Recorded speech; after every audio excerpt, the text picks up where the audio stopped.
Hi சொந்தங்களே! என்னடா ஒருத்தி நல்லா வகை வகையா ஆர்டர் பண்ணி வகையா சாப்பிட்டுக்கிட்டு இருக்காளே! பொளந்து கட்டிக்கிட்டு இருக்காளேன்னு பார்க்குறீங்களா? ஆமாங்க. என் அக்கா பையனுக்கு கல்யாணம் முடிஞ்சிச்சு. அவனுக்கு கறி விருந்து பண்ணணுன்ருக்கா. அவன மறு வீட்டுக்கு நாங்க கூப்பிட்டுருந்தோம். அவன் ஒய்ஃபு எல்லாரும் வந்திருந்தாங்க. அது கறி விருந்து நம்ம பண்றத விட ஹோட்டல் கூட்டு போய் ஒரு நேரமாவது சாப்பாடு வாங்கி குடுக்கணும்ல வெளியில. அதுக்காக காலவாசல்ல ஒரு ஹோட்டலுக்கு நாங்க எல்லாரும் ஃபேமிலியோட போயிருந்தோம். பட் அவங்களெல்லாம் இதில காமிக்கல. எங்க அக்கா பையன் தான் எடுத்தான் வீடியோஸு. அது போய் நல்லபடியா நான் ஆர்டர் பண்ணது வந்து நாட்டுக்கோழி பிரியாணி. அவன் ஆர்டர் பண்ணது நல்லி எலும்பு பிரியாணி.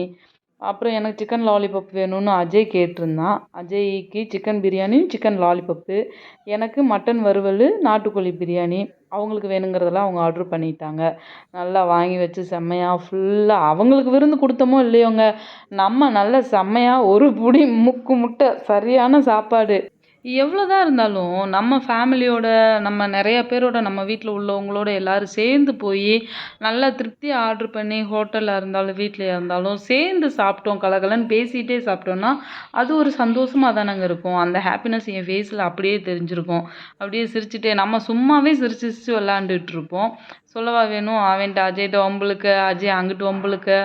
இவன் பாருங்க ஐஸ்கிரீம் வாங்கி கொடுக்கலன்னு மூஞ்சிய காட்டிட்டு இருந்தான். டேய் ஒரே ஒரு ஹாய் சொல்றான்னு சொல்லி கெஞ்சி கூத்தாடி அவனை ஹாய் சொல்ல வச்சேன். சாப்பிட மாட்டேன்னு ஒலப்பி போட்டிருக்கான் பாருங்களேன். எதுக்கு என்னை இப்படி பண்ற? அப்படின்னு என்னையவே திரும்ப ரிட்டர்ன் கேட்குறான். அதுக்கப்புறம் ஒரு ஜூஸ் ஆர்டர் பண்ணவங்க சாப்பிட்டு முடிச்ச உடனே பு புதினா டேஸ்ட்டில் மொஜிட்டோ ஆர்டர் பண்ணியிருந்தோம்.